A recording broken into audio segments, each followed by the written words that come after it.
Creativa Radio presenta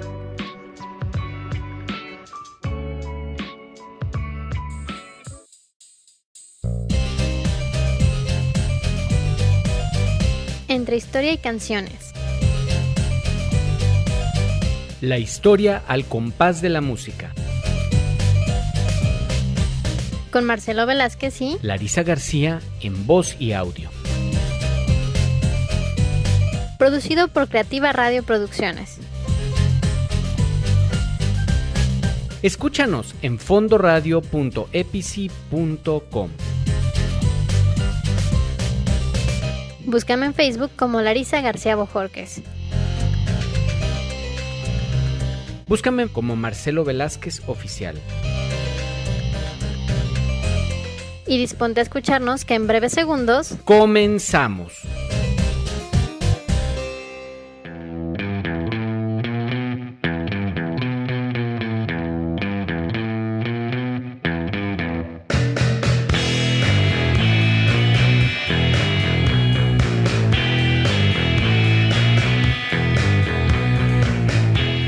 Bienvenidos una semana más a Entre Historia y Canciones, su cita semanal con nosotros a la que asistimos puntualmente. Estamos por comenzar el quinto programa de esta serie de la historia del cómic de superhéroes, que estamos abordando desde su expresión social y cultural como reflejo de la sociedad en la que nació. Y aunque de entrada comenzó como un producto más de una cadena comercial que representaba ingresos, vamos viendo cómo poco a poco se va posicionando en la cultura estadounidense a manera de una memoria presente que va registrando los cambios que se dan en la convulsionada sociedad estadounidense del siglo XX y ahora XXI. Les daremos la más cordial bienvenida a todos ustedes. Pónganse cómodos que nos están escuchando por fondoradio.epici.com, la estación donde te decimos, escucha, vive, siente.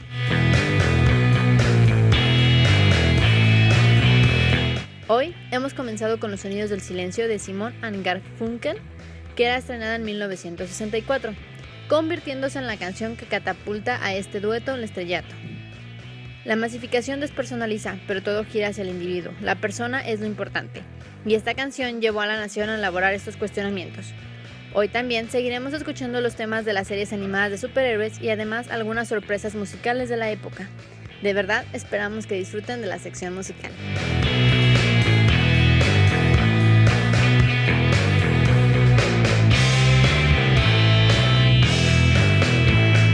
Hola a todos, muchas gracias Larisa por tu bienvenida y a ustedes por estarnos escuchando. Soy Marcelo Velázquez y el día de hoy estará también con nosotros Carvel Hernán. La historia sigue avanzando, así que, ¿qué les parece si revisamos en dónde nos quedamos? Y pues fue justo en el tiempo en que Kennedy anuncia el proyecto Apolo, que pondrá al hombre en la luna antes de que termine la década. Además, está en pleno el movimiento por los derechos civiles. La Guerra Fría está instalada. Vietnam está en evolución. La Revolución Cubana ha triunfado y la URSS ha puesto de cabeza a los Estados Unidos al posicionarse como apoyo para Castro en la isla. La década está movida y pinta muy pero muy convulsionada. Con este marco histórico nos vamos a una pausa y comenzamos.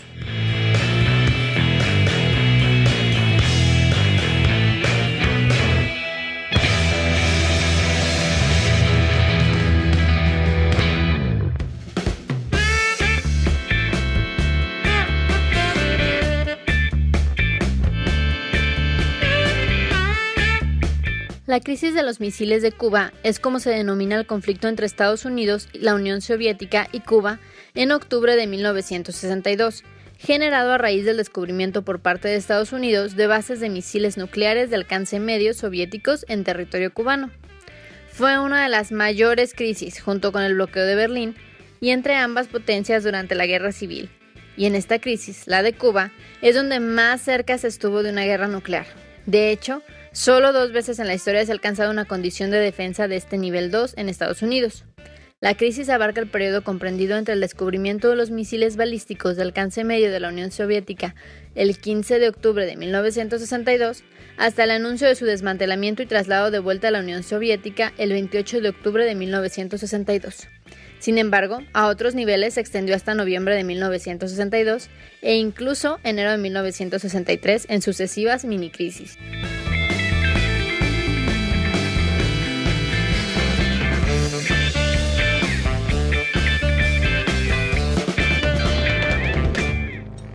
Fondo Radio. Estamos al aire.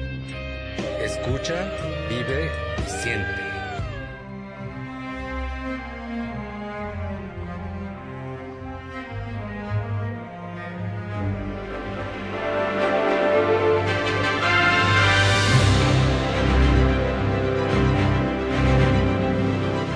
A mediados de los 60, Estados Unidos vivió una situación muy complicada. Al exterior, la Guerra Fría no daba tregua. Era una carrera armamentista que no tenía fin, y al interior su población estaba en busca de un cambio. Todo era movimiento, nada estaba en su lugar, y lo que estaba cuestionaba su situación. En esta época es que Bob Dylan lanza Like a Rolling Stone, una canción que expresa algunos de los sentimientos y cuestionamientos humanos de la época, y es en esta canción justamente que les invitamos a escuchar. Esperamos que la disfruten.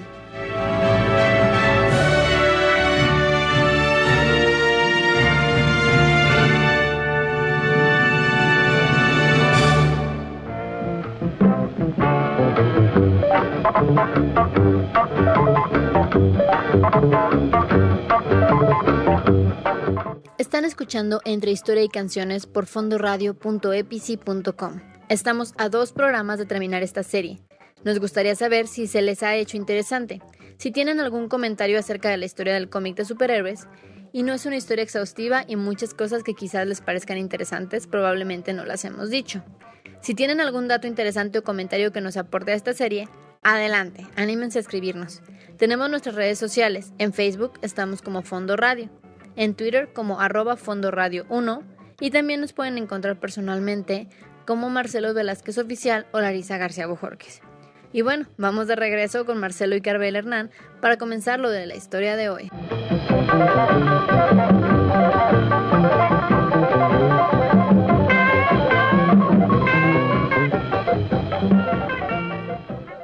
A principios de la década de 1960, la Guerra Fría estaba totalmente instalada y llegó a uno de sus picos más alarmantes durante la crisis de los misiles.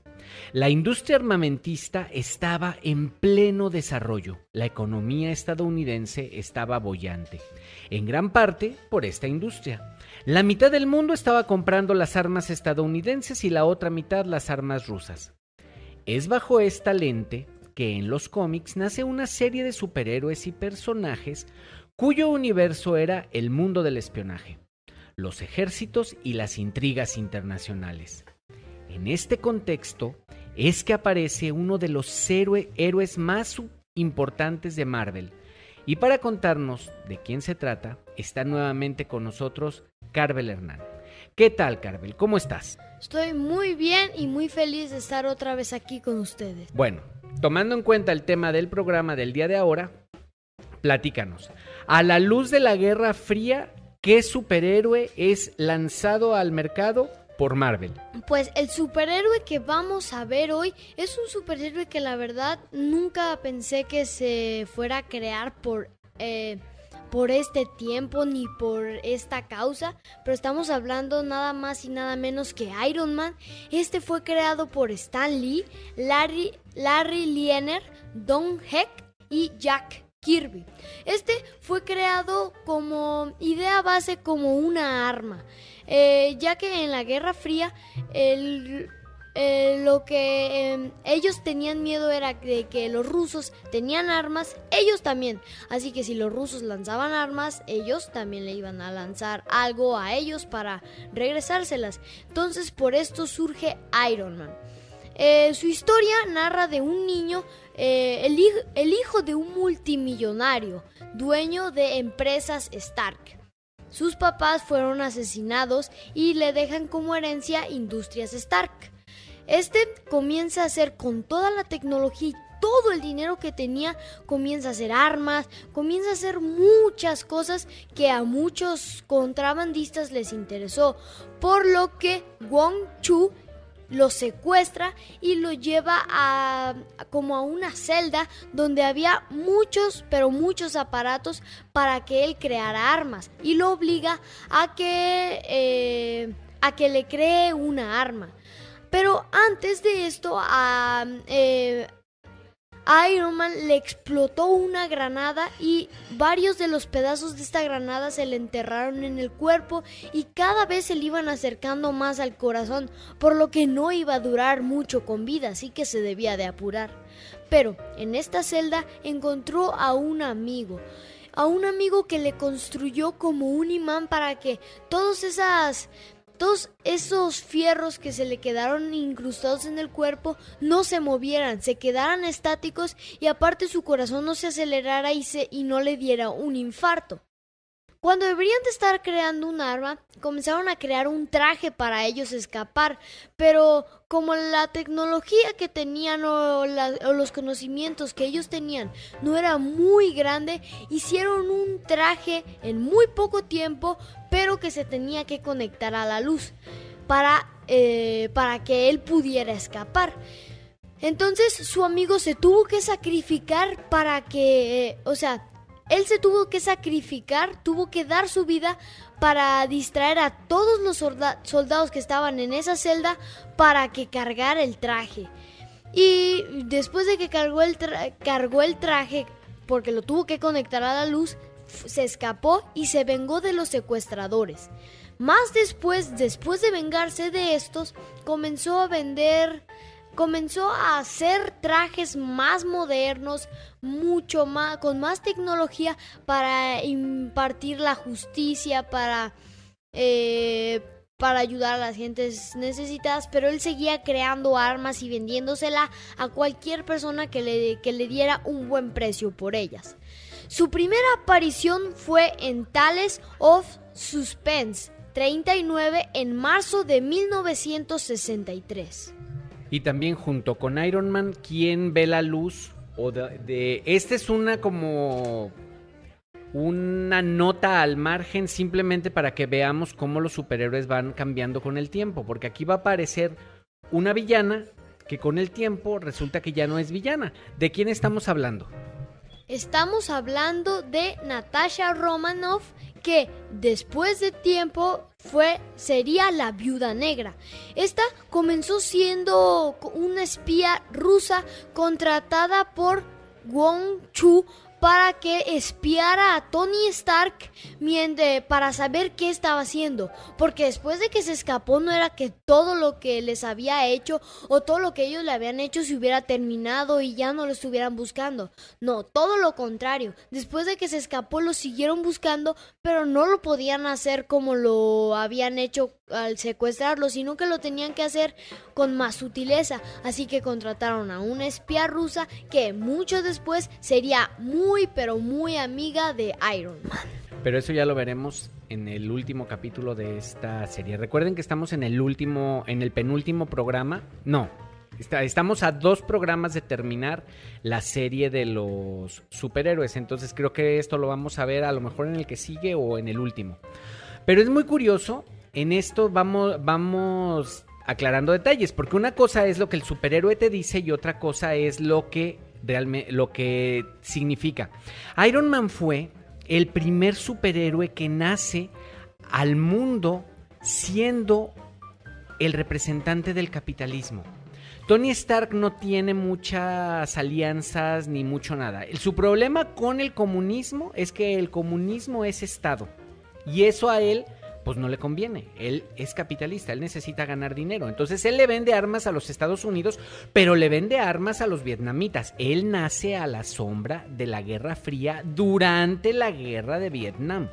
No nace antes ni nada, o sea, nace en plena Guerra Fría cuando los conflictos con Oriente existían. Entonces, Tony Stark le vende armas a los estadounidenses, pero también le vende armas a los asiáticos y le vende armas a quien le quiera comprar. Su problema con el comunismo es que el comunismo es Estado, no hay propiedad privada, no puedes vender porque eres Estado y por lo tanto las ganancias son del Estado. Ese es su problema con él, no es que ni la libertad ni nada de eso. El principio es: Tony Stark no es un héroe que defienda los valores de la libertad, la justicia, no.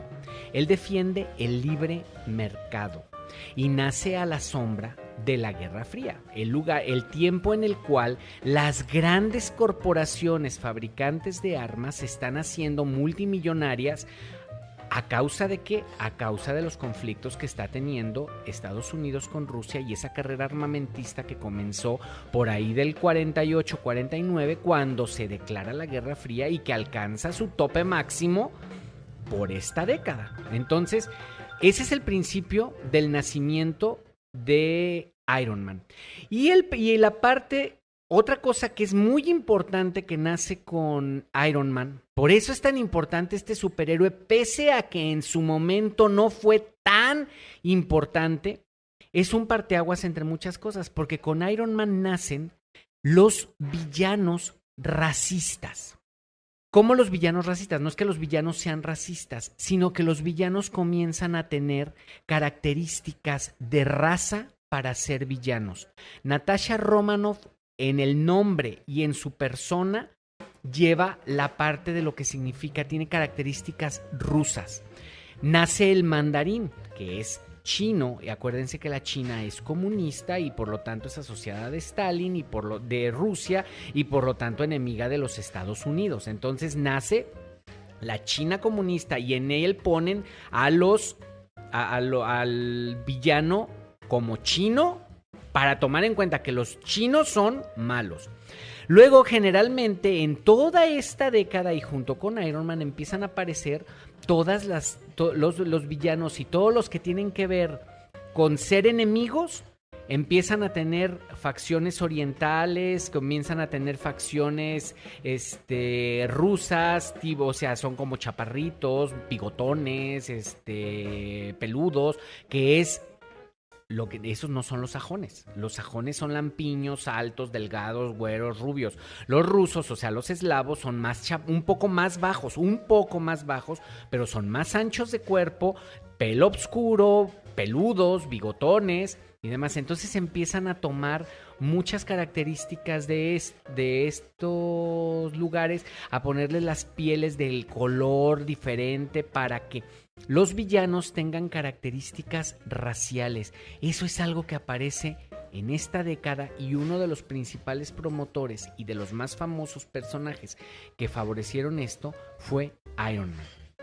Y lo segundo, y por lo cual mencionamos a Natasha, es, a pesar de que ella no fue la gran villana de los cómics, el asunto es cómo con el paso del tiempo se brinca de un lado hacia el otro en las cosas.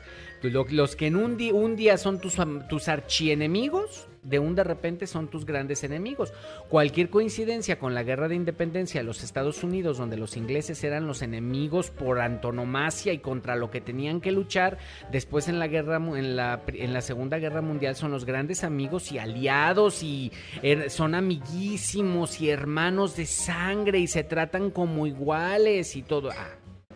Los rusos son lo peor del mundo y en un momento dado, al rato Natasha va a estar dentro del equipo de Tony Stark. Y más curiosamente es la manera como pasa, pero eso lo vamos a ver más adelante. Hasta aquí vamos a escuchar a Larisa con una cápsula y seguimos con una pausa musical para entonces volver de nuevo.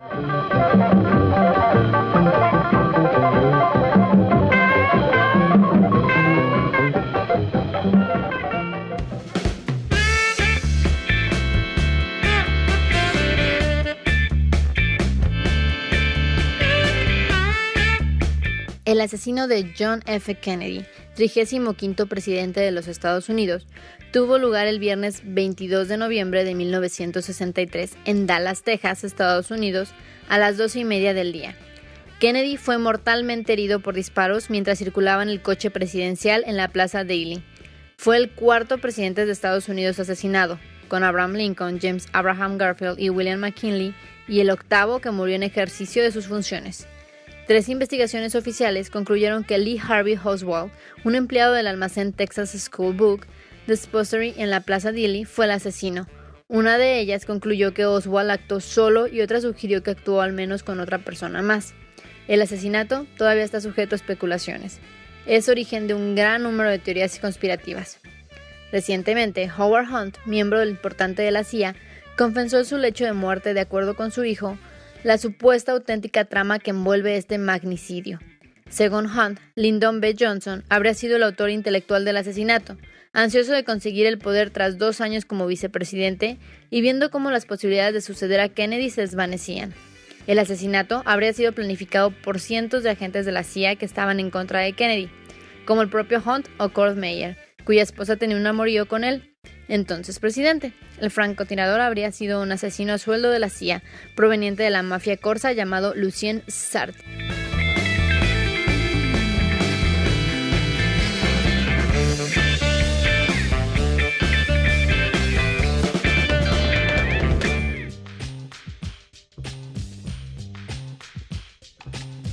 Escucha, vive, siente. Estamos al aire.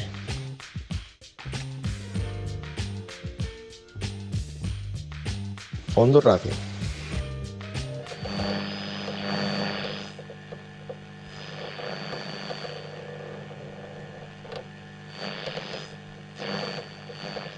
Es una interferencia. Solamente son las psicofonías y las voces de los que ya no están. El que busca encuentra. Solo por Fondo Radio.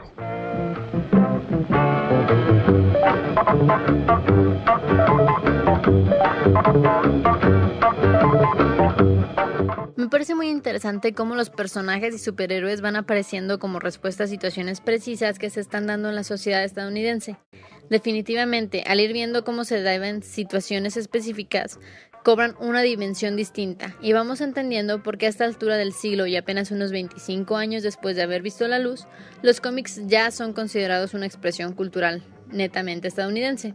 Estamos en Entre Historias y Canciones y por fondoradio.epici.com y los invitamos a seguir con nosotros a esta historia del cómic y para seguir paso los micrófonos nuevamente a Marcela.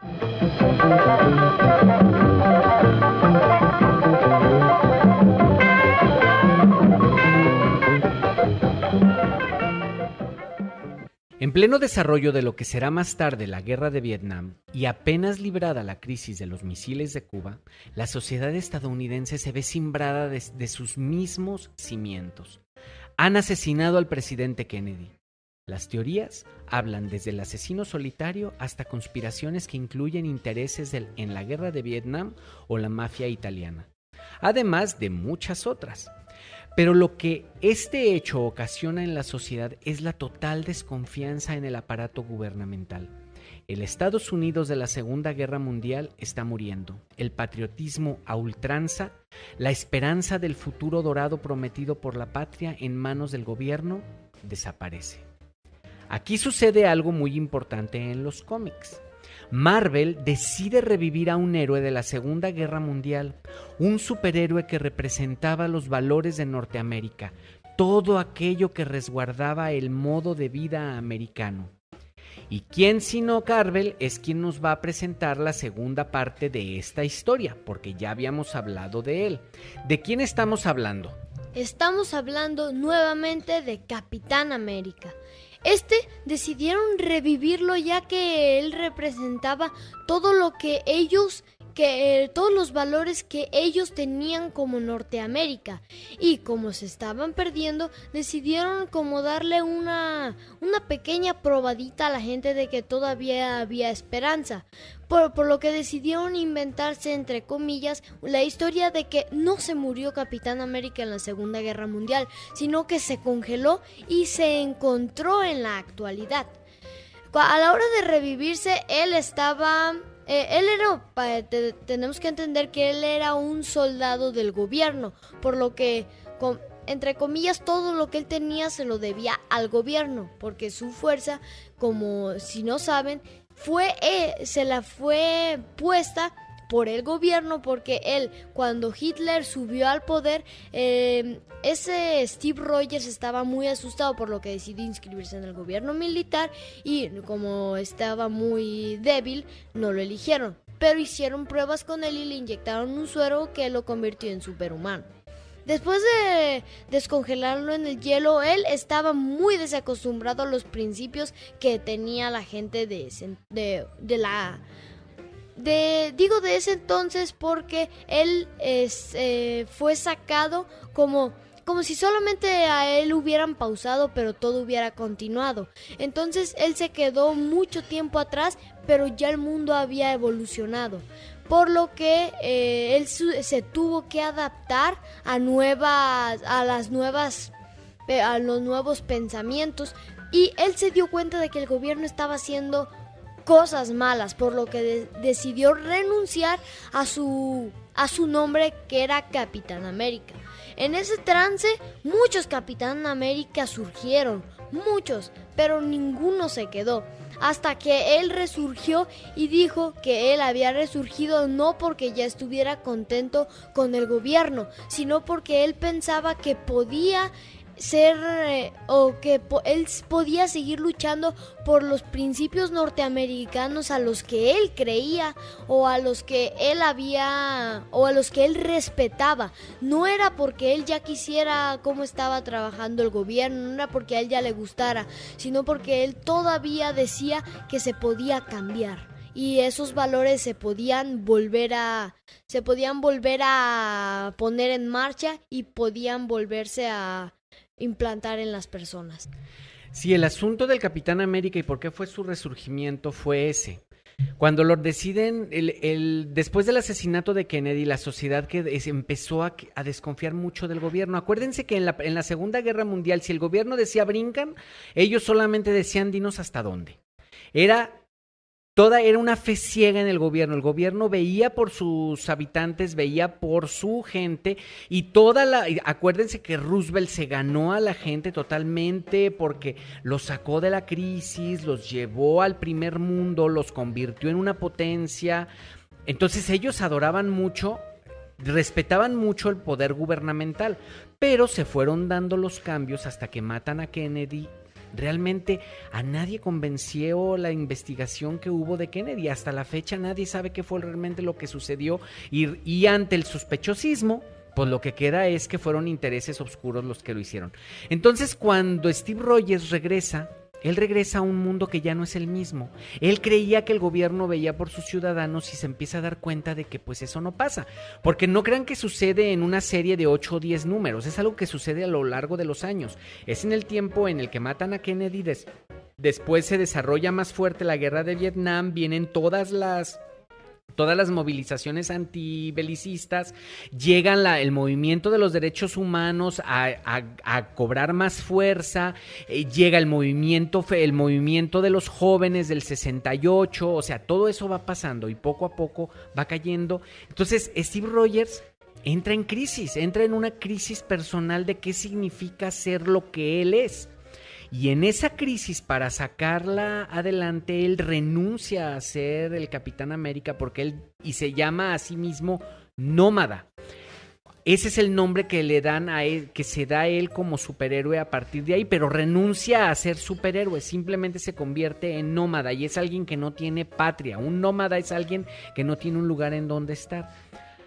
Hasta que toca fondo y se da cuenta de que realmente él no representa la obediencia hacia el gobierno, porque el gobierno no representa los valores estadounidenses. Entonces se da cuenta de que la identidad está en la creencia de lo que tú eres. Entonces él es un norteamericano porque él cree en la libertad, en la justicia, en la igualdad, en todas esas cosas que ni ellos se la creen, pero que ellos creen que se la creen. Y decide volver a recuperar su lugar, porque los valores estadounidenses son valores universales y entonces merecen ser defendidos, aunque esto sea fuera del aparato gubernamental al que él servía como soldado del ejército de los Estados Unidos. Pero aquí dejamos este espacio Vamos a una pausa y regresamos.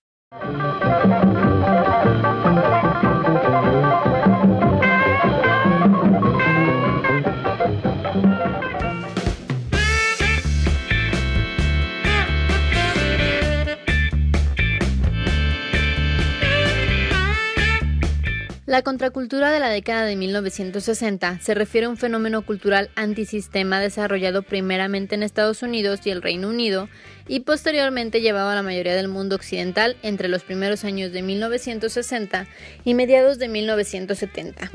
El movimiento colectivo ganó fuerza al mismo tiempo que el movimiento por los derechos civiles en Estados Unidos crecía y se convirtió en revolucionario al oponerse a la expansión de la intervención militar del gobierno estadounidense en Vietnam. Mientras progresaba la década de 1960, las tensiones sociales se extendían y tomaban en cuenta otros temas, tendiendo a presentarse con la línea generacional acerca de la sexualidad humana, los derechos de las mujeres, las tomas tradicionales de la autoridad, la experimentación con psicoactivos y las diferentes interpretaciones del sueño americano. Diversos factores distinguen a la contracultura en la década de los 60 del antiautoritarismo de las épocas pasadas. La explosión de natalidad después de la Segunda Guerra Mundial generó un número sin precedente de jóvenes potencialmente marginados como participantes en el restablecimiento de la dirección democrática de Estados Unidos y otras sociedades. El próspero tiempo de posguerra en Estados Unidos permitió a gran parte de la joven generación de la contracultura preocuparse por diversos temas, en lugar de centrarse en la provisión de necesidades materiales como lo hicieron sus padres durante la Gran Depresión. La época de la contracultura se inicia claramente a partir del asesinato del presidente estadounidense John F. Kennedy y termina definitivamente con la retirada de las fuerzas militares de Estados Unidos de las insurgencias comunistas del sudeste asiático, el final de los reclutamientos en 1973 y finalmente con la renuncia del presidente Richard M. Nixon en agosto de 1974.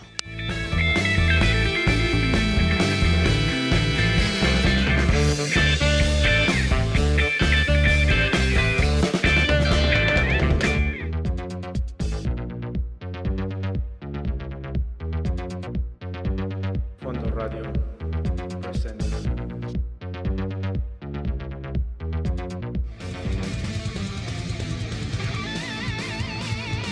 Escucha Territorio Águila todos los miércoles a partir de las 21 horas, donde escucharás todo lo referente a las poderosas Águilas de la América, noticias, contrataciones y más. Un resumen de la jornada aquí por Fondo Radio, con su amigo el Mesías del Americanismo, Mr. Easy. Te esperamos.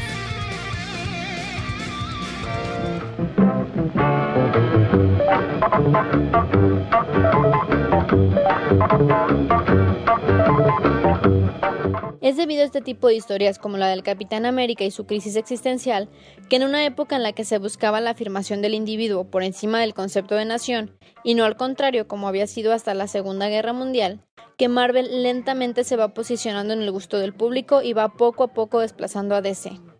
En este tiempo ya tiene la famosísima serie de TV de Batman de los años 60. Sin embargo, el giro que Marvel está dando hacia una mirada más adulta del carácter de cada superhéroe, lo que le permitirá permanecer y convertirse en el titán de la industria que es hoy en día. Pero sigamos, está muy interesante el tema, ¿no?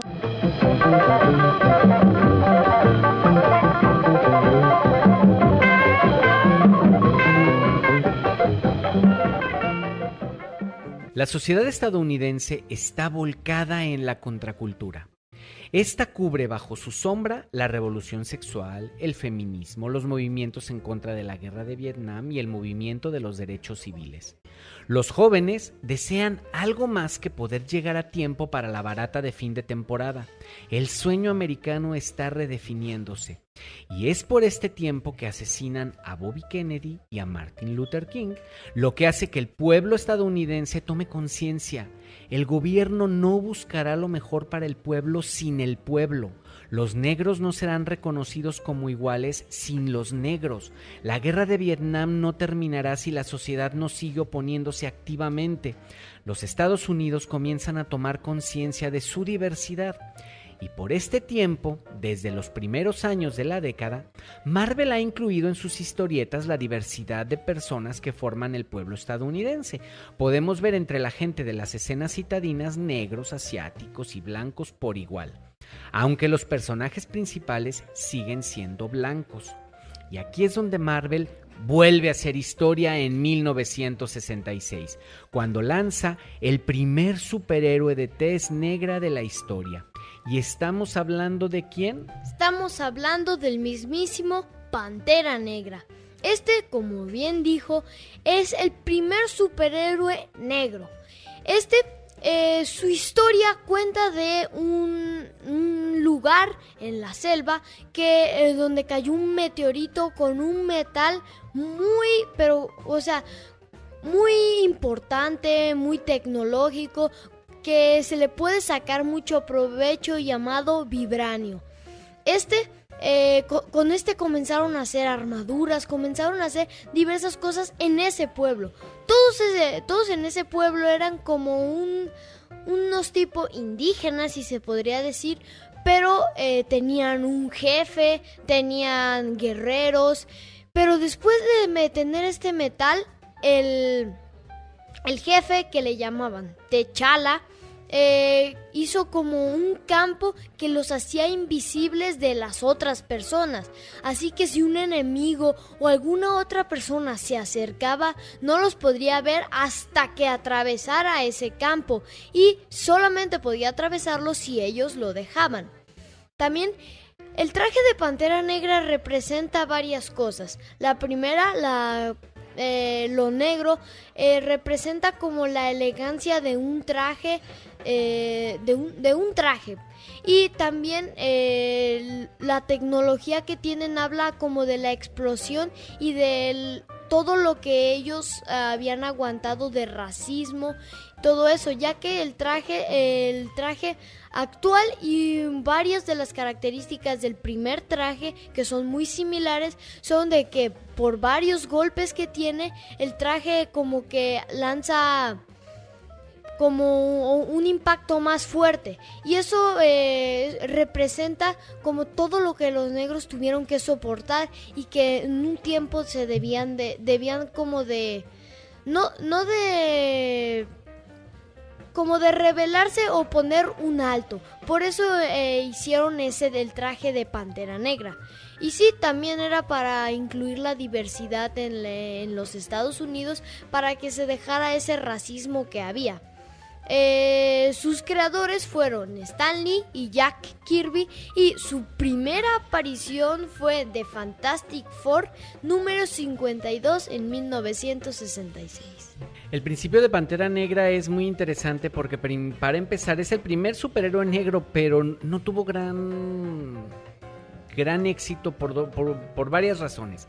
La primera era que era un rey de una nación africana, que no hablaba como los norteamericanos, que no era afroamericano, que no vivía la realidad afroamericana, sino que era un rey de una nación africana que nunca había sido esclavizada. Realmente apareció en Los Cuatro Fantásticos como un héroe que parecía que no era héroe y demás. No le podían dar, todavía tenían miedo los de Marvel de crear un personaje negro, pero que fuera afroamericano. Entonces no cuaja mucho realmente por eso, porque era alguien que no pertenecía y no tenía nada que hacer en los Estados Unidos, y pasa de noche, sí tiene su serie y sí va haciendo, pero no es el gran éxito que se esperaran. Después van a venir los superhéroes negros, que van a tener más éxito, que van a ser ya afroamericanos y que van a responder a situaciones realmente afroamericanos. Uno de es Luke Cage, que es un superhéroe que camina entre el bien y el mal por en medio. ¿Por qué? Porque el principio de los norteamericanos es que los negros no son leales, y es un héroe que se vende, o sea, es un héroe que vende sus servicios para ser héroe, pero ese sí tiene mucho éxito en su momento y se convierte en Power Man. Él es Power Man, pero el personaje es Luke Cage. Pero era importante nombrar a Pantera Negra por esto, la cuestión del traje, de que el traje regresa con más fuerza, el golpe que le ponen tiene que ver con el nacimiento de la época del poder negro, de Black Power, que fue algo que salió en los Estados Unidos por ahí de fines de los 50 y hasta mediados de los 70. Fue un un movimiento muy fuerte que se representaba con un puño levantado de frente. Los artistas negros lo hacían y todo era una manera de recuperar la autoestima del pueblo negro ante una sociedad que los despreciaba tanto. Y luego había los Panteras Negras, que eran como unos comandos de negros para defenderse de los blancos, que tuvieron mucha polémica en los Estados Unidos. Todo esto lo juntaron y lo metieron en Pantera Negra para tratar de hacerlo atractivo, pero finalmente no pegó, no cuajó. Pantera Negra no fue el gran superhéroe de Marvel, aunque sí, pues estuvo en su universo y forma parte de él. Pero hubo otros, pero era importante porque fue el primero. Y acuérdense que no estamos viendo una historia exhaustiva, sino estamos viendo una historia para que vayamos viendo los cambios que se van dando con la sociedad dentro de los cómics. Por eso es que el cómic se convierte en cultura pop, porque es una representación cultural de una sociedad en la que viven. Le dan voz a la sociedad en la que viven. Nuevamente te damos las gracias por tu participación, Carbel, entre historia y canciones. Ya casi concluimos esta serie y no hubiera sido como está siendo sin tu participación. Bueno, pues me despido nuevamente. Espero que les haya gustado mi participación en este programa y espero que me esperen en el siguiente programa, que también aquí estaré hablando pues de los siguientes superhéroes que vayan tocando. Y sin más, gracias. Danos tus redes sociales. Bueno, mis redes sociales: en YouTube me pueden encontrar como Carbel Hernán y en Instagram me pueden encontrar como Carlos Velázquez_oficial. Pues muchas gracias de nuevo y te esperamos en el siguiente capítulo. Nosotros volvemos.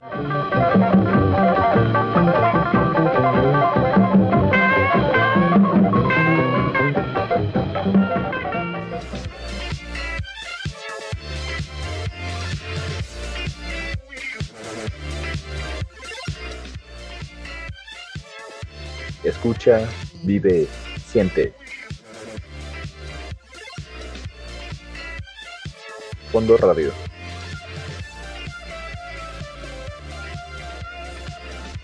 Estamos al aire.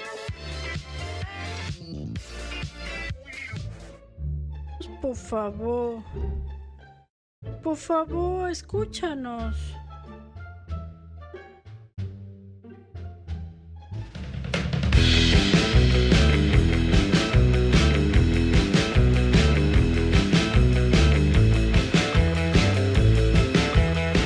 Definitivamente la sociedad estadounidense cambió a partir del asesinato de Kennedy y los cómics cambiaron con ella. Black Panther no tuvo la aceptación esperada porque era africano y no tenía muchas características que lo identificaran con el afroamericano promedio, ni la forma de hablar, ni la idiosincrasia, pero dio paso a otros superhéroes que dieron voz a la población afro de los Estados Unidos, como lo fueron Falcon, Mal Duncan, Luke Cage, el Linterna Verde John Stewart y Black Lightning. La década casi termina, y antes de terminar el hombre llega a la luna, lo que abre un universo de posibilidades creadoras alrededor del mundo. Una década que comenzó llena de violencia, termina envuelta en ese mismo círculo de violencia que fue la Guerra Fría, pero cierra con la enorme posibilidad del hombre de conquistar las estrellas. El sueño ancestral del ser humano parecía haberse conquistado. La esperanza le dio un cierre dorado a la década.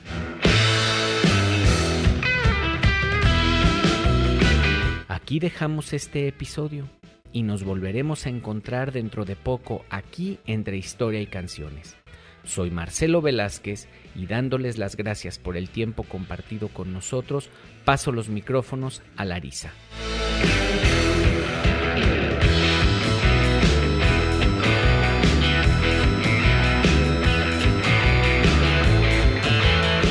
¿Qué tal? Cerramos los años 60 y con ello el quinto episodio de esta historia.